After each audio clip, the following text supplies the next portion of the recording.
Assalamu alaikum wa rahmatullahi wa barakatuh. It has come to our attention that some arrogant Christians are attempting to discredit the sciences of Hadith and reduce Islamic tradition to their level. Quote, while there are some non-Muslim sources dated to the latter half of the 7th century from nearby lands that mention the advent of a new Arabian prophet and the conquest of hordes coming from Arabia, there exists no narrative of the Prophet Muhammad and the revelation of the Quran prior to the Sirah literature, written over 1 century after the fact. End quote. Our opponents like to begin discrediting Hadith by pointing to quotes such as these, which imply that modern Islam is essentially an Umayyad fabrication post-700 AD. Primitive Islam pre-100 after Hijrah is thus lost to us, and all that remains is the fragments found in early non-Muslim literature which detail the conquest and some information on the new religion. Orientalists, who struggle to think for themselves, often make claims like the one above and reduce true Islam to a reformist political movement that was later repurposed as an organized religion to legitimize early Umayyad rulers over their opponents. Much like the Orientalist delusion of Dhul-Qarnayn being Alexander, this idea is nonsense and is based on inconsistent argumentation and a lack of critical thinking. On a side note, however, Dhul-Qarnayn will be discussed in a separate video.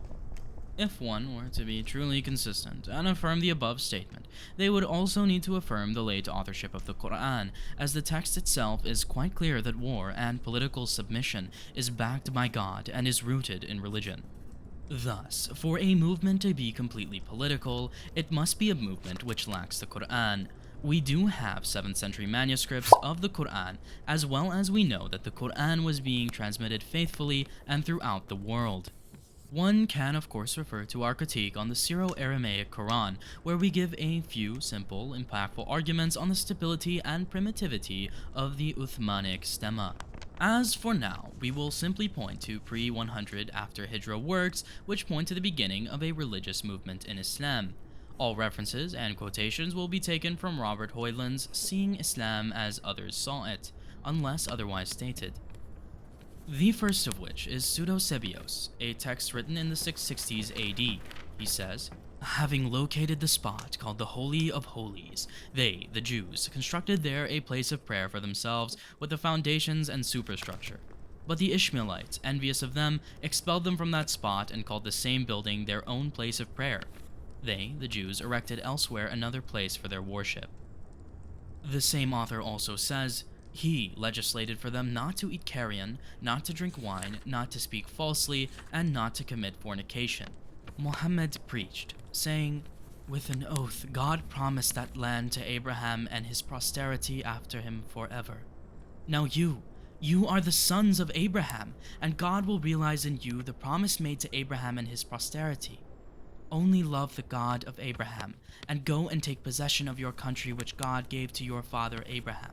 And none will be able to resist you in battle, for God is with you. As the Muslims were with the Christians, so were they with the Jews. There was a form of intolerance in the early Muslims that would not be found in a political ecumenical movement, one that is found only in religious movements. This idea of taking their own place of prayer is found in other sources where the Muslims were said to have erected their masajid, otherwise known as mosques, today. Interestingly, this same author tells us that the Prophet legislated for them, meaning he had religious authority and he actually gives commandments straight from the Quran. The same author also mentions that the Prophet's motivation was from the God of Abraham and not for political power. Thus, we see from Pseudo-Sebios in the 660s that the Prophet legitimized himself through Abraham. It was not merely a political movement, but one rooted in the God of Abraham's sacred plan of salvation. The next source lived through the first fitna all the way through the early Umayyads and was called John Bar Pankye, writing around 687 AD.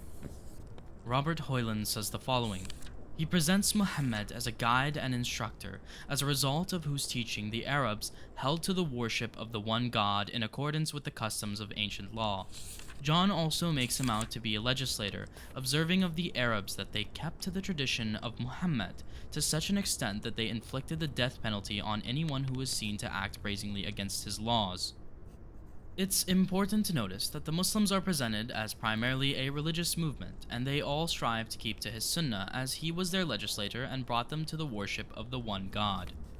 John has other things to say, and we will briefly mention their impacts for the sake of our audience. He mentions Mecca as a source for early Muslim piety from early on. His description of Zubayr's rise presupposes Mecca as Bayt Allah and as the Muslim sanctuary to which they prayed. Secondly, the transmission of events matches precisely our events, showing that Muslim sources are able to accurately transmit information from the 1st century AH up to even 70 AH. Even if sources may be said to come later, their isnads clearly reflect historical truth. More on this later. It's important that we look closely again at the given quote. The claim is that the narratives of the Sirah were formed 100 plus years AH. Yet, as Muslims, this was never our claim. It is only recently that Western academia has begun to catch up. We read on page 102 of Sean Anthony's Muhammad and the Empires of Faith, 9 letters attributed to Urwa ibn al-Zubayr, one of the famed 7 jurists of Medina, may constitute the earliest extant written sources about the life of Muhammad. The letters are potentially extraordinary not just for how early they are, but also for who wrote them, assuming they are authentic. Urwa ibn al-Zubayr was the son of one of the more prominent companions of the Prophet, al-Zubayr ibn Awam, and through his mother Asma, a grandson of the first caliph Abu Bakr al-Sadiq, he belonged to the Asad clan of the tribe of Quraysh, and hence to the upper echelons of the conquest elite of early Islamic and Umayyad society, and lived most of his life in the Hijaz, the region of Islam's original seat of power and its cultural epicenter. He was thus ideally placed to know the earliest traditions about Muhammad's life. Urwa's letters give a framework for the life of the Prophet, and so even if one is unreasonably skeptical about other Islamic sources for the life of the Prophet, they cannot claim that we don't have a good understanding of the Prophet and his mission.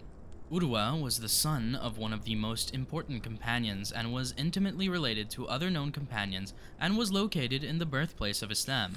We will see that we have other 1st century Meccan sources as well, which actually corroborate what he says. These letters also show us that even without 7th century manuscripts, we can reconstruct these 7th century sources with considerable accuracy and challenge any skeptical paradigm directly from a secular historical lens. It is important to note that we are not appealing to authority here. We are simply pointing out that non-Muslim academics believe we have 7th century written sources for the Prophet's life. If a skeptic doubts the attribution to Urwa, we are ready to defend this in another video. For brevity, we will not be doing that here. Suffice it to say, real academics are not asking for 7th century manuscripts to figure out a 7th century Arabian historical context. Now we must discuss the idea of dating hadith. For 99% of pre-modern historical figures, the sources for their life post-date them, most of the time by centuries. This is nothing new and is nothing alarming. If one were to take this slide at face value, then this would contradict their last slide where they erroneously claimed nothing was written until the Sirah literature from 100 plus AH.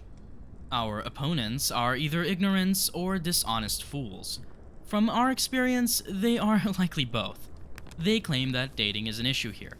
Obviously, the Muslim claim is that all traditions were around before the 800-900s, and that these men were merely collectors of received transmissions, and this can be demonstrated thoroughly. This is unlike the Christians. The 4 Gospels are said to be by students and/or their companions.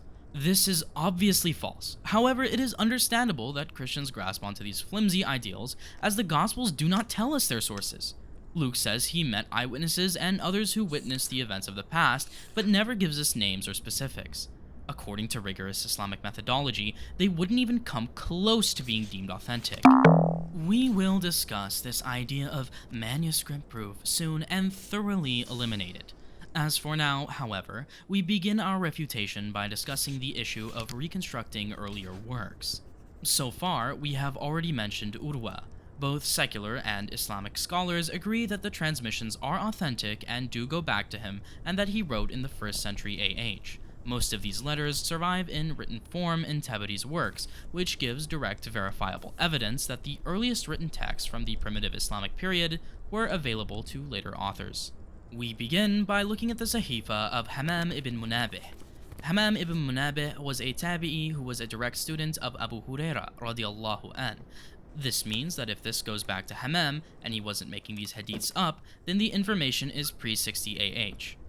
It is important to note that in his work he directly attributes these traditions to Abu Huraira radiallahu anh. He was older than his well-known brother Wahb ibn Munabbih and died 101 or 102 AH. Both his student al-Razzaq and his student Ahmad ibn Hanbal directly preserve the Sahifa in their works. We also have manuscripts of the Sahifa itself. We also have manuscripts of the Musannaf and the Musnad of Ahmad ibn Hanbal, which are both witnesses to the exact same hadiths.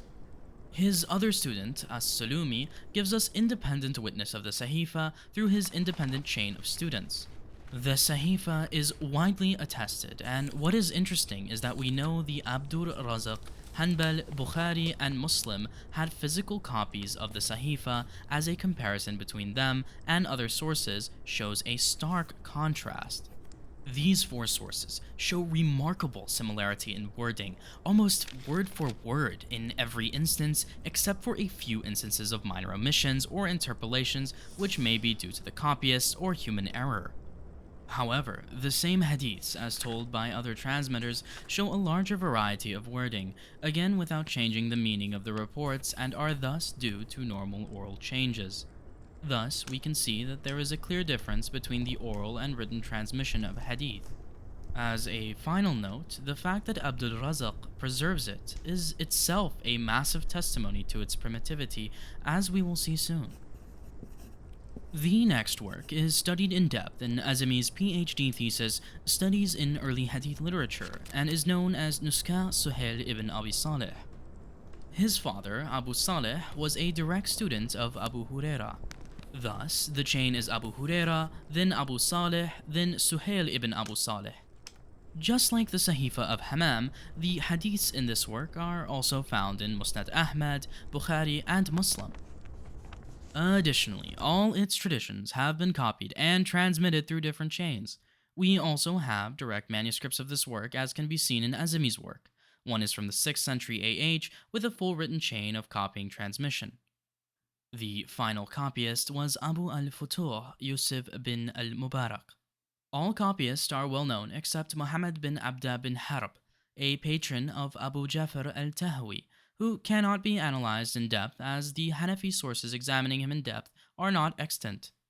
However, we have other manuscripts and references to the work which predate him and cohere with this one, meaning we cannot say he fabricated this work and can deem him a reliable copyist. We also have 9 independent narrators to Suhail, meaning this is mass transmitted to him and cannot be dismissed as a later forgery. We have countless other works from this period, but for the sake of this video, we will analyze one of these in depth. Specifically, we will discuss the Musannaf of Abd al-Razzaq al-Sana'ni and show whether or not it can reliably give us eyewitness information. We begin with a brief note on methodology. When Muslim and non-Muslim scholars analyze these hadiths to see if they go back to eyewitnesses, they do not look at if there were manuscripts in its time period. This is simply not how the ancient world transmitted information, and we cannot preserve our history only through manuscripts within 100 years of their dating. We would like to note that some early Christian literature is centuries removed from its manuscripts. The only valid defense is either to deny that the manuscript dates matter, which dismantles their line of argumentation, or to say that these works are mentioned in other works, meaning they really did exist in their current form. If this is the case, then we can bring the dozens of references of all our primitive hadith works and give the same argument for the reliability of early written records of hadith, which again dismantles their argument. Some brief examples of Jewish and Christian literature is as follows. Irenaeus' demonstration of the apostolic preaching, dated 180 AD. First manuscript in Armenian, around 1270 AD. Josephus, dated 93 to 94 AD. Earliest manuscript is in the 10th century AD. Origen's Contra Celsum. All manuscripts are descendant of the 13th century Vaticanus Graecus, 386. We have quotations in a 4th century work, which itself is only preserved in 7th century manuscripts. Thus, there are multiple centuries of detachment, and through our opponent's criteria, there is even less evidence. Suffice it to say, their line of argumentation is nonsensical at best and hypocritical at worst. Finally, we point to the fact that Christians accept that essential apostolic works, like Papias' exposition of the oracles of the Lord, are only preserved through quotations by later polemical church fathers. Our opponents know this and are thus clearly showcasing their hypocrisy. al-Razzaq ibn Hammam ibn Nafi al-Sanani was an 8th century Yemeni Hadith scholar who learned under many prominent early scholars and composed his own influential Musannaf of al-Razzaq. It contains over 18,000 traditions arranged by topic. The following is a summary of Harold Motzki's paper, The Musannaf of Abd al-Razzaq al-Sanani, as a source of authentic ahadith of the 1st century AH. We will be using a mix of direct quotations from him, summaries of his arguments, and in addition our own analyses and expansions. This work survives in multiple manuscripts, quotations, and transmissions, thus we can safely trust this text and its author and can analyze it without worry for interpolations. Harold Motzki concludes his discussion on authorship by stating, other than a few rare notes of transmitters, Abd al-Razzaq must be considered the real author of the Musannaf. The primary transmissions of content come from Ma'mar, Ibn Jurayj, and Sufyan al-Thawri, all of whom are well-known contemporaries of each other. Exceptions are the books al-Maghazi and al-Jami, which are overwhelmingly composed of texts from Ma'mar, and the Kitab al-Buyu, where transmissions from Ibn Jurayj occur only rarely. Motzki then took a representative sample of the 3,810 traditions, or 21% of the Musannaf. 32% of the material comes from Ma'mar, 29% from Ibn Jurayj, and 22% from al-Thawri. Transmissions from Ibn Unayna, 4%, follow. The remaining 13% of the text are said to stem from about 90 different persons. From each, only 1% or less. Among them, famous legal scholars of the 2nd century AH, such as Abu Hanifa, 0.7%, and Malik, 0.6%. There are different possibilities for the bulk of these traditions, just like any other work. 1. There were 3 primary independent sources which Abd al-Razzaq took from. See the large percentage from the 3 contemporaries. 2. Abd al-Razzaq fabricated this wholesale. Through our research, we will show how the answer is the first option. Let us suppose that Abd al-Razzaq had arbitrarily ascribed his material to the 4 above-mentioned informants, Ma'mar, Ibn Jurayj, al-Thawri, and Ibn Uyayna. If this were the case, we would expect that the transmission structure of these 4 groups of texts would be similar because they were put together at random. Motzki's analysis of the transmission, however, gives the following outcome. 1. In the group of texts which allegedly came from Ma'mar, 28% of the material is said to stem from al-Zuhri, 25% from Qatada, 11% from Ayyub, a little more than 6% from anonymous persons, and 5% from Ibn Tawus. Ma'mar's own statements amount to only 1%. The rest, 24%, is distributed among 77 names. 2. In the group of transmissions ascribed to Ibn Jurayj, 39% is supposed to go back to Atta, 8% to unnamed persons, 7% to Amr bin Dinar, 6% to Ibn Shihab, and 5% to Ibn Tawus. Assertions by Ibn Jurayj himself amount to only 1%, and the remaining 37% is spread. 3. In the material said to have been received from al-Thawri, his own legal opinions dominate, representing 19% of the total, followed by texts from Mansur, 7%, and Jabir, 6%, and from anonymous persons, 3%. The remaining 65% is said to come from 161 different authorities or informants. 4. The texts put under the name of Ibn Uyayna consist of up to 23% of transmissions from Amr bin Dinar. 9% are said to come from Ibn Abi Najih, 8% from Yahya bin Sa'id, 6% from Ismail bin Abi Khalid, 3 to 4% of the texts are anonymous, and the remainder, 50%, is said to come from 37 persons. There is no Ra'i opinion of Ibn Uyayna himself. So what does Motzki say, and what do we say? Quote, these profiles indicate that each of these 4 collections of texts has quite an individual character. It seems very improbable that a forger arranging material in a specific order and labeling them falsely would have produced such highly divergent collections. Besides, we have to bear in mind that these profiles are no more than coarse grids, and that differences emerge the more we go into details and ask, for instance, about the geographic origins of the authorities or informants, formal peculiarities of the texts, etc. The investigation of the transmission structures of al-Razzaq's Musannaf leads, therefore, to the conclusion that the materials he places under the name of his four main authorities are genuine sources, not the result of fictitious attributions which he has invented himself. A closer look at his work also reveals other hints of authenticity. One of these is the fact that he is sometimes uncertain about the precise origin of a tradition and that he admits this openly. In one case, for instance, a tradition is introduced by al-Razzaq from a Thawri, from Mughira, or someone else. Abu Bakr, i.e., al-Razzaq, was uncertain about it from Ibrahim, who said, "An actual forger would surely not express such doubts, since it would undermine his main purpose, that of forging a definite and uninterrupted transmission from an acknowledged authority." So, this is certainly interesting. Careful study of al-Razzaq's Musannaf leads us to the conclusion that he was getting authentic traditions and honestly giving us his sources. Continuing, Motsky says, furthermore, al-Razzaq gives the impression that he received thousands of texts directly from Ibn Jurayj, Athawri, and Ma'mar. This could be untrue, but if so, we may ask why. We also find a sanad such as al-Razzaq from Athawri from Ibn Jurayj, or more rarely, al-Razzaq from Ibn Jurayj from al-Thawri, or al-Razzaq from al-Thawri from Ma'mar. For why would a forger distance himself from his characters of choice in such an arbitrary manner? He is clearly labeling his sources. The fact that there are also indirect transmissions from his main authorities supports my argument still further.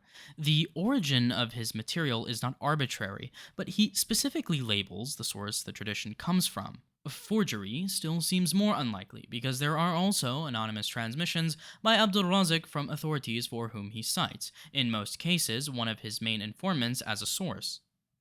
Two examples state al-Razzaq from a Midanese sheikh who said, "I heard Ibn Shihab reports from," or al-Razzaq from a man, Rajul, from Hamad from. Such asanid are strange because, in general, al-Razzaq receives Ibn Shihab's traditions from Ibn Jurayj or Ma'mar, and Hamad's material from Athawri or Ma'mar. Thus, he is unnecessarily weakening his information unless he is being truthful. What we find is attestation in the biographies of his main teachers. He attended Ibn Jurayj's lectures when he went to Yemen, 761 AD. He learnt under Ma'mar for 7 to 8 years from 762 to 770 AD, when the latter moved to Sana'a. We see other biographical confirmations for the rest of his especially major narrators. To further add on to this, his main teachers were pioneers of the Musannaf genre. Thus, what we have here is a genuine teacher-student relationship where the student has taken on the writing patterns of his teachers. Thus, it is not simply that al-Razzaq is genuinely taking from his teachers, but also that he is being transmitted written documents, and that any oral teachings from his teachers were primarily through diction, hence were only oral in technicality, but evade all the issues commonly levied against oral tradition. All four of his teachers themselves authored works which are now lost, but which are clearly preserved in their student al-Razzaq. After this conclusion, Motsky then hyper-focuses on Ibn Jurayj's transmissions to determine whether Ibn Jurayj himself is a forger or if he is transmitting real prior traditions. He takes over 5,000 of his traditions, or about 20% of the Musannaf, and analyzes this. The analysis is as follows. According to the information Ibn Jurayj gives about the origin of his material, it is distributed among different authorities in a rather striking way. The largest part, about 39%, is said to come from Atta bin Abi Rabah. The following 5 scholars taken together compose 25%: Amr bin Dinar, 7%, Ibn Shihab, 6%, Ibn Ta'us, 5%, al-Zubayr, 4%, and Abdul Karim, 3%. The next 5 together constitute only 8%: Hisham bin Urwa and Yahya bin Sa'id, 2% each, Ibn Abi Mulaika, Musa bin Uqba, and Amr bin Shuaib, between 1.5 and 1% each. Another group of 10 names compose 7%, each only between 1 and 0.5%. The remaining 20% come from 86 persons, each with very few texts. Ibn Jurayj's own legal opinions are rare, 1%. One can immediately see that Ibn Jurayj is not a forger. A forger attempting to back-project his own traditions would focus heavily on the most famous fuqaha and pick a handful to solidify the authority of his traditions. Rather, a large portion of Ibn Jurayj's work is from more minor authorities, as seen in the three bottom lines of the given screenshot. 20% come from extremely minor authorities who themselves are questionable due to their status. The most prominent authorities, such as Ibn Shihab al-Zuhri and Musa bin Uqba, do not feature much in his work, even though they were the premier authorities on these traditions and would have made perfect forgeries. There is also no distinct pattern one can deduce to theorize forgery. The only patterns come naturally. For example, why is 39% said to come from Ata bin Abi Rabah? When one realizes that both him and Jurayj were Meccan fiqh scholars, and that Abi Rabah was an older, more experienced teacher, this makes sense. Everyone in Mecca thus would have known his traditions, and he would be the first one to transmit it. Ibn Jurayj, as his student, is in the perfect position to transmit his teachings. Amr ibn al-Dinar and al-Zubayr were also seasoned scholars of Medina, yet we don't see them represented disproportionately, which indicates the authenticity of these traditions. It's also important to know that he lived in Mecca, which means that every year authorities would come for the Hajj pilgrimage. Thus, Ibn Jurayj is in the perfect place to record what he records faithfully. A closer look at his transmissions has Motski say the following. If Ibn Jurayj had been a forger who ascribed his texts more or less arbitrarily to certain older authorities, we would expect that the material summarized under the different names would not be essentially different from each other, at least formally. But if one studies the transmissions from his 21 most frequently cited authorities and informants, these amount to 79% of the entire source. It becomes clear that the differences are so significant that we have to regard them as coming from distinct and different sources. The divergences in these groups of transmission, ascribed by Ibn Jurayj to different individuals, can be observed on several levels. One can, of course, take the time and read the analysis for themselves. For the sake of time, however, we can simply look at Motski's conclusion from this analysis to realize the impact.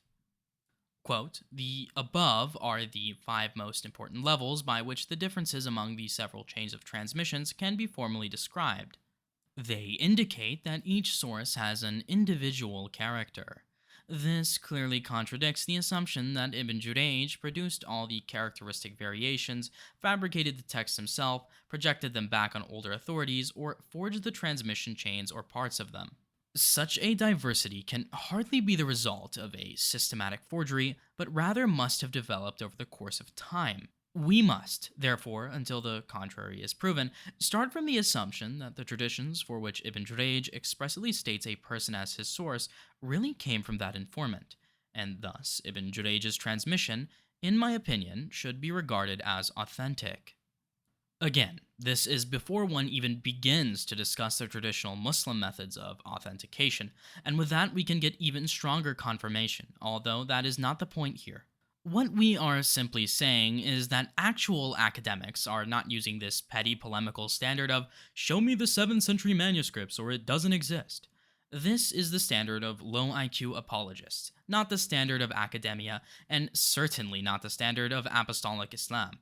If our opponents wish so desperately to lower themselves to that standard, then so be it. But we certainly will not let them drag us down to that standard. In fact, simply with this Musannaf, we've shown how the Isnad is a legitimate source of information, and thus this idea that we have no eyewitness testimony is ludicrous, to say the least. We have been narrowing down and focusing on specific individuals and their transmissions. We started with al-Razzaq and concluded that he had written traditions from his teachers. We then focused on Ibn Jurayj and concluded that he wrote and transmitted, whether written or oral, from a variety of earlier authorities faithfully. We are now within the first 100 years of Islam, and thanks to Ibn Jurayj's layout, we are able to investigate his oldest narrator, Atta ibn Abi Rabah. For those unaware, Atta was born 25 AH and lived till 115 AH. He knew many Sahaba and witnessed the beginnings of Islam. His traditions are thus extremely crucial if we can get to them. Ibn Jurayj's traditions back to Atta are of two types. 1. Responsa. Answers on legal matters Ibn Jurayj or others had, which he recorded. 2. Dicta. Opinions and traditions of Atta as a part of his teachings rather than answers to questions. Motski's textual analysis is as follows. By far, the largest number of the responsa consists of the answers of Atta to Ibn Jurayj's own questions. Anonymous questions do not amount to 10%, and those from other named persons are very rare. The responsa are dominated by Atta's own rai, whereas the traditions have a frequency in this genre of only 10%. Among the dicta, the difference is not so marked. Here, the proportion of rai to traditions is 70 to 30%. Comparing the ratio of these two principal genres in Atta, 50-50, to the material of other important authorities of Ibn Jurayj, a remarkable result emerges. Among the texts of Amr bin Dinar, the proportion of responsa is only 9%, exclusively on questions of Ibn Jurayj. Among that of Ibn Shihab is about 14%, here only 1.5% on questions of Ibn Jurayj. From Ibn Tawus, 5.5% are reported. From Abdul Karim, 8% responsa, all on questions of Ibn Jurayj, and from al-Zubayr, there is not even one responsum.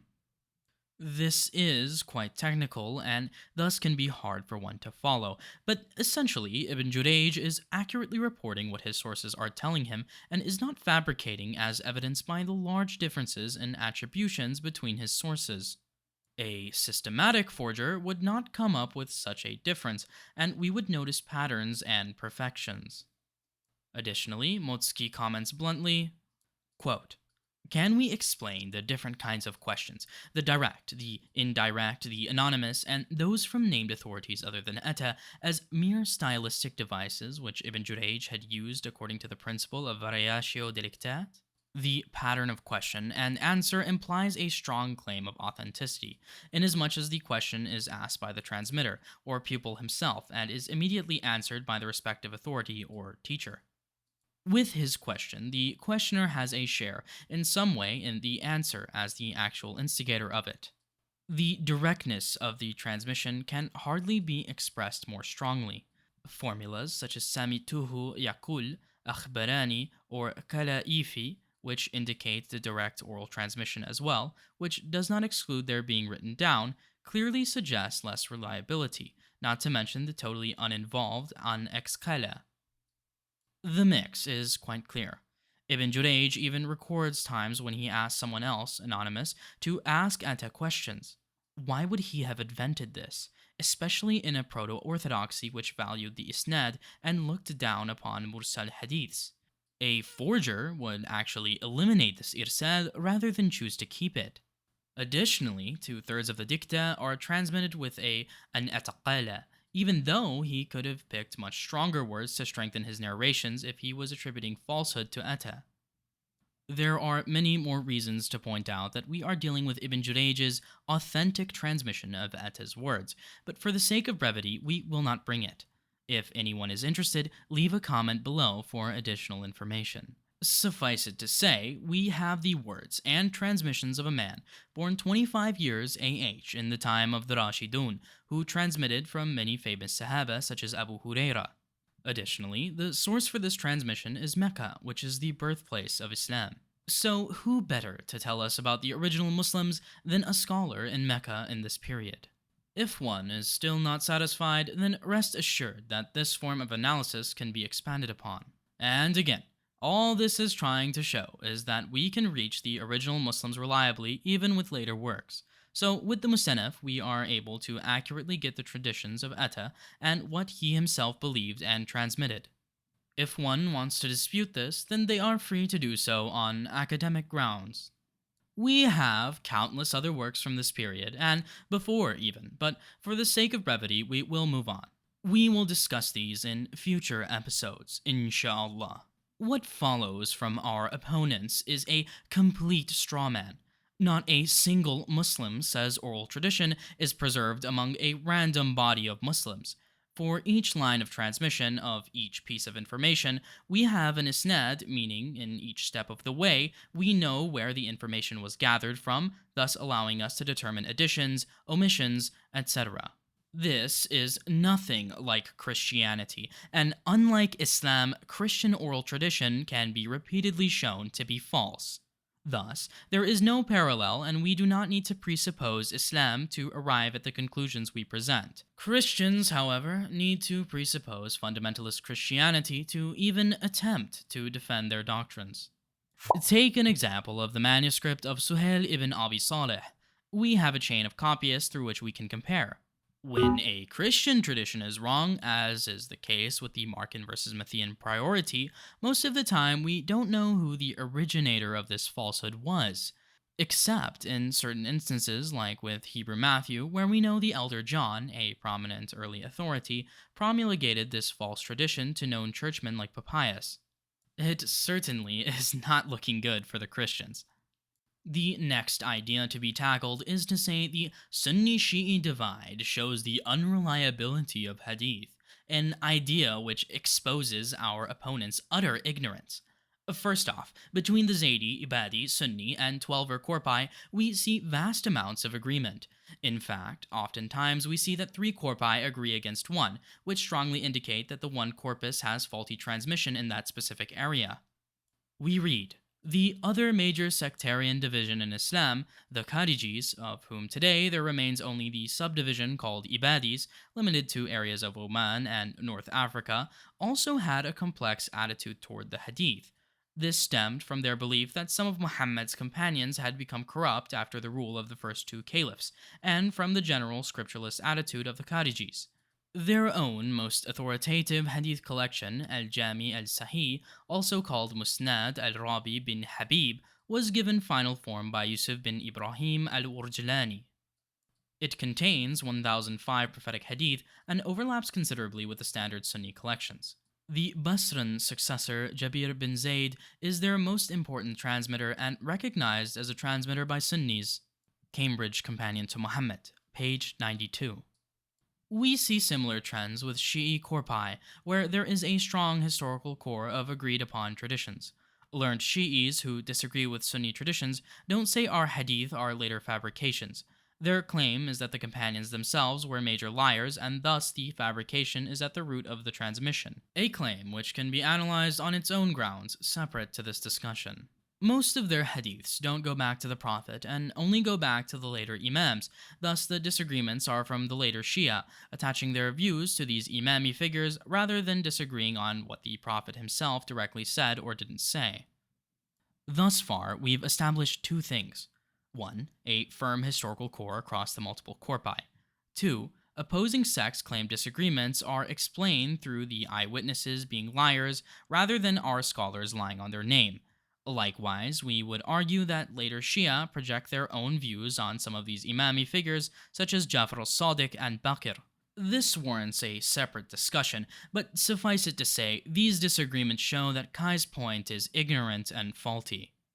This actually shows the reliability of our methodology, as unlike the Christians, we couldn't randomly back-project our views onto the Prophet and eyewitnesses, and the majority of our information is transmitted across the multiple sects of Islam, no matter the disagreements in theology and politics. As for the issue of the Adhan, our interlocutors erroneously claim that Imam Malik believed Omar added on to the Adhan, and that this is conclusive proof of that fact. This is just another example of their ignorance. First off, Malik himself says balaghna, meaning it has reached us.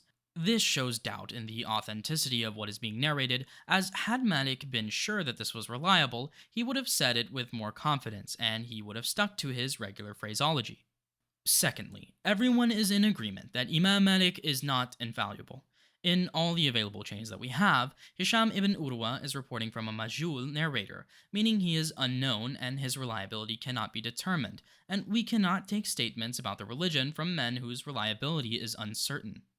Ibn Abdul Barr, one of the foundational Maliki scholars, weakens the report through this above reasoning. He says, I am not aware of this report being reported from Umar in a way that can be used as evidence and known for its authenticity. In addition to this, we have other evidence that proves that this was originally part of the Adhan. It has been narrated from Bilal that he entered upon the Prophet ﷺ and was going to call him for the Fajr prayer, but it was said to him that he was sleeping. So he said, prayer is better than sleep. And then that became part of or associated with the Adhan. Al-Albani authenticates it in his book, Sahih Sunan ibn Majah. Al-Aini and al-Bayhaqi also recorded in his Sunan, as well as Ibn Hazm with his chain to Abu Mahdura, that he said, I would perform the Adhan for Allah's Messenger for the Fajr prayer, and in the first I would say, hurry to success, prayer is better than sleep, and he authenticated it. Al-Aini then brings another report mentioning the same thing and says, its chain is Sahih.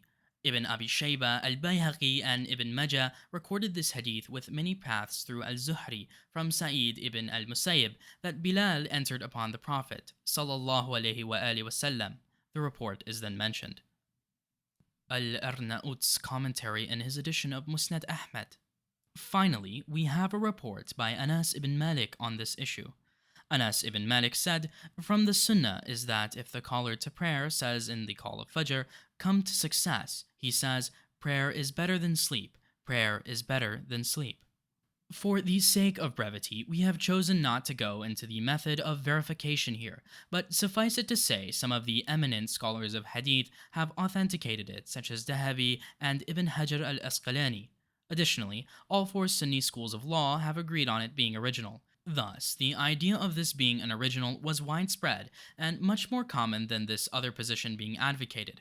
However, for the sake of argument, we will grant that the above report is authentic and that this was added to the Adhan. This would not be an issue as Sunnism recognizes the concept of bid'ah hasana. Muslim scholars historically have divided innovations into multiple categories, some good and some bad. The textual evidence for this is the following report which appears in Sahih Muslim, where the Prophet ﷺ says, he who introduced some good practice in Islam which was followed after him by people, he would be assured of reward like one who followed it, without their rewards being diminished in any respect. And he who introduced some evil practice in Islam which had been followed subsequently by others, he would be required to bear the burden like that of one who followed this evil practice, without theirs being diminished in any respect. This was understood by Muslim scholars as an acceptance of good innovations, and since it is an innovation, no one is claiming it is a part of the incorruptible and unchangeable divine law, but rather it is an action which was not present in the time of the Prophet ﷺ, but is a good thing in and of itself. It is on our opponents to show the fundamental issue with this, for in essence it is no different than picking a specific day and dedicating it to a specific act of worship, even when the Prophet did not do that himself. As for historical commentary, we give two quotations. Imam al-Shafi'i said, newly invented matters are of two categories. Firstly, that which is innovated contradicts the book of the Sunnah or Athar, statements of the Salaf, or consensus. This is a misguiding bid'ah, an evil one. And secondly, that which is innovated is good and does not oppose anything of that which has been mentioned. This is an innovation that is not blameworthy. Imam Badr al-Din al-Aini al-Hanafi said, an bid'ah, in reality, is the innovation of a new matter that was not present in the time of the Prophet, peace be upon him. Bid'ah is of two categories. If it falls under that which is good and does not contradict the Sharia, then that is a bid'ah hasana, a good, praiseworthy bid'ah. And if it falls under what is condemned by the Sharia, then it is an evil bid'ah. Thus, good innovations are not a part of the divine law, but they are praiseworthy due to the spiritual benefit received.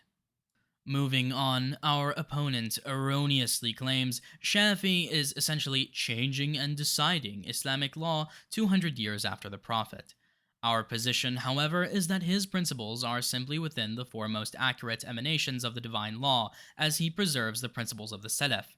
Remember, there were other schools before him, such as Awza'i, Thawri, and Maliki, and he was aware and learnt about all of these. His systemization is meant to present the fiqh of Ahl Sunnah according to the Ahl Hadith, which is why we see a lot of overlap between him and Hanbal and less with Malik and Abu Hanifa. Abu Hanifa himself was born around 80 AH and was a part of the second generation of Muslims. And what we see is that his foundational principles were very similar to Shafi'i's, except one took the approach of Ahl Hadith and one took the approach of Ahl Ra'i. His conundrum on the speculation in Hadith can be solved by the fact that we have other measures of Islamic law and information available to us, such as the Quran, which is the primary source of religion, and Ahl al-Medina. We can use the early practice of Muslims as a guideline to how they actually lived in their religion and how we can emulate it. So this is a false dilemma. For according to his logic, Muslims before Shafi'i were either very different or completely lost. We have shown how both are impossible through our study of al-Razzaq, which shows the continuity from the earliest days of Islam. Our opponent claims Shafi discovered more hadiths and was able to build his fiqh around this. This is erroneous. Rather, the schools of Iraq and Medina were localized. We have specific examples of Malik changing his ruling after a hadith was presented to him from a companion from another land that he deemed sound. It was well known that men in localized areas would not have access to all hadiths at any given moment. This is why, within the madhabs, opinions are refined through the methodological principles of the founders rather than simply blindly following the founder. Shafi'i did not have this issue. He studied both in Medina and in Iraq and traveled all over the Muslim world. Thus, he had direct access to a lot more hadiths akin to what we have today, which allowed him to build his principles through strict textual means. Sunnah is not equivalent to hadith. There are other sources, such as companion rulings, amal, etc. How can we be sure we have access to the whole Sunnah? An early legal scholar not having all the hadiths is not an issue. This is why we believe in their methodological principles and do not blind follow them. We see that the students of the Imams disagreed with them even when sharing their principles, for example. You can't expect everyone to know every detail. Also, all the fiqhi opinions Shafi'i believed were found before him. As for not having all the hadiths, we note that the hadiths are not the only source of fiqh. Islam is comprehensive, and given all our available sources, we have been able to understand what the earliest Muslims believed and how to follow them. We also know how the early jurists thought and dealt with issues. Many of our positions are based upon companion practice and are not simply reliant on atomistic statements transmitted through a couple people. The theoretical proposed is impossible to satisfy because new situations will always arise, but for each of our sources of law we can give scriptural and historical proofs and precedent. The final point the Christian makes is not really academic, but rather is him whining about our method of preservation. We do not preserve Abdullah bin Amr bin Aus' hadith manuscript because it was directly incorporated into Ibn Hanbal's work. Thus, there was no reason for that work when we have Ibn Hanbal preserving it with thousands of other hadith. For a Christian to think this is not valid is laughable. Their primary defenses of gospel datings come from the supposed quotations of them and their influence in 1 Clement and other apostolic fathers. Can a Christian turn around and say this is not authentic anymore? Of course not. Just as a Muslim cannot come 150 years after the Prophet and claim he has an assortment of Sahabi hadith without being scrutinized heavily. Indeed, each narrator was scrutinized by his peers, and as we come later, we can map out their traditions and verify for ourselves whether or not these men were reliable through how they chose to transmit information. This marks the end of the second video on the series. We have given the skeptics exactly what they demanded, but have also shown how their methodology is unnecessary and flawed, and how Christianity falls under that same methodology. We have also briefly elaborated on the position of Sunni Islam on such things as the Adhan and fiqh. In the next video, we will be defending the concept of mass transmission against further erroneous claims by these Christian missionaries, and will follow that up with a more in-depth study of Sunni fiqh in a separate video. Allahumma salli ala Muhammad wa ala ali Muhammad. And wa akhiru da'wana walhamdulillahi rabbil alameen.